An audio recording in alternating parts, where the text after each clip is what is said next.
That feeling of being trapped in a cycle of emotional manipulation is not only gut-wrenching but deeply rooted in the tactics that control and drain your energy over time. It starts off as a whisper just small enough to make you second-guess your thoughts, your worth, and your feelings. It's subtle at first, almost like a drug, intoxicating, addicting. They don't want you to see the patterns. They don't want you to break free. What they want is simple: power. Power over your emotions, your decisions, and your peace of mind. They want to hold you in a constant state of flux, never quite sure, never quite settled. At first, the connection feels special, like a bond that no one else could understand. They make you feel like the center of their world, like you're irreplaceable. But that's part of the trap.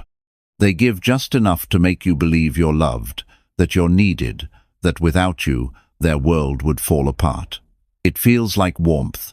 It feels like security. But the moment you get comfortable, the strings pull tighter. You begin to notice the silence, the ghosting, the inconsistency. The manipulator knows how to play with that silence, how to let you wonder if they still care, how to make you chase after crumbs of affection just to feel validated. You might find yourself constantly seeking their approval, checking if they're happy with you, wondering if you've done something wrong when their attention shifts. This isn't because you're insecure.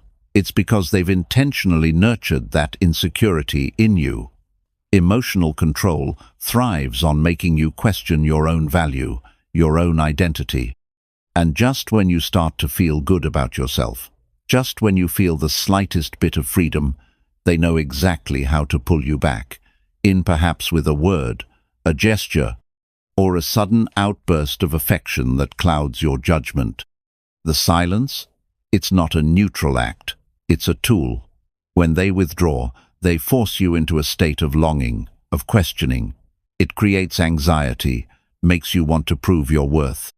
When they come back, it's like a drug, offering a rush of dopamine. But it's temporary, fleeting, and ultimately, it leaves you wanting more. The pendulum swings, from warmth to coldness, from attention to absence, creating a toxic push and pull that has you emotionally hooked.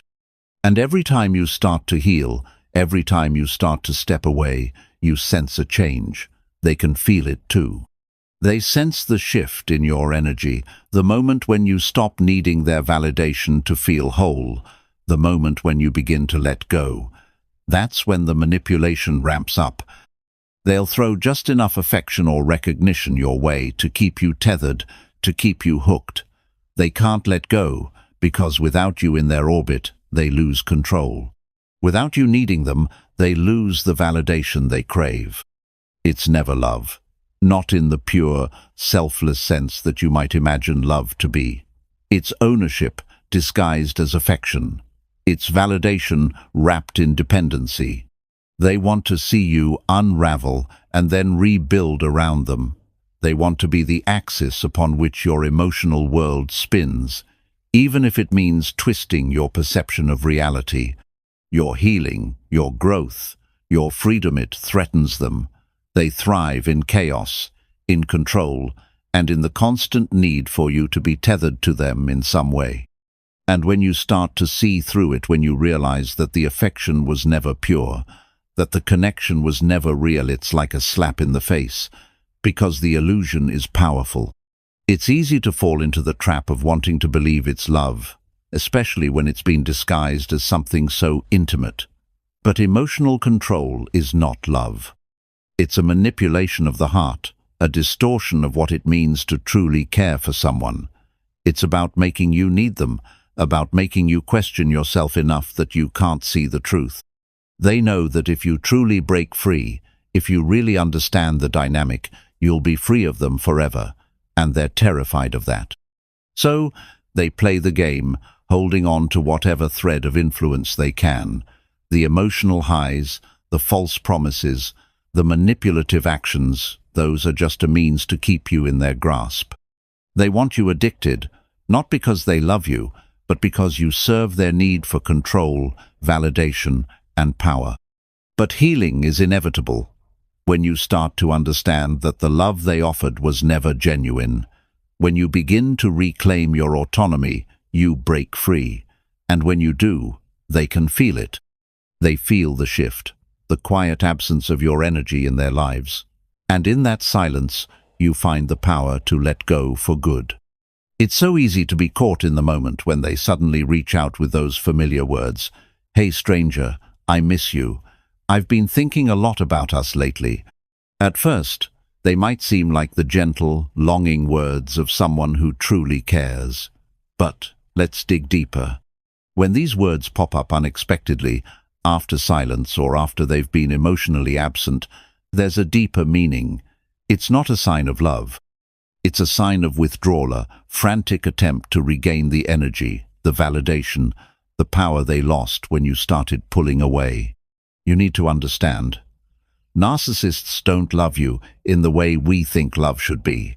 They don't love you, they love what you provide for them. They love the energy you give them, the way you fill the empty space within them. You were never a person to them, you were a supply, an emotional battery that kept them functioning. Your attention, your affection, your energy, it was a lifeline to their fragile self-esteem, their constant need for validation, their deep, unhealed wounds. The narcissist thrives on being the center of your world, on having you mirror back to them a version of themselves that's inflated, powerful, or desirable.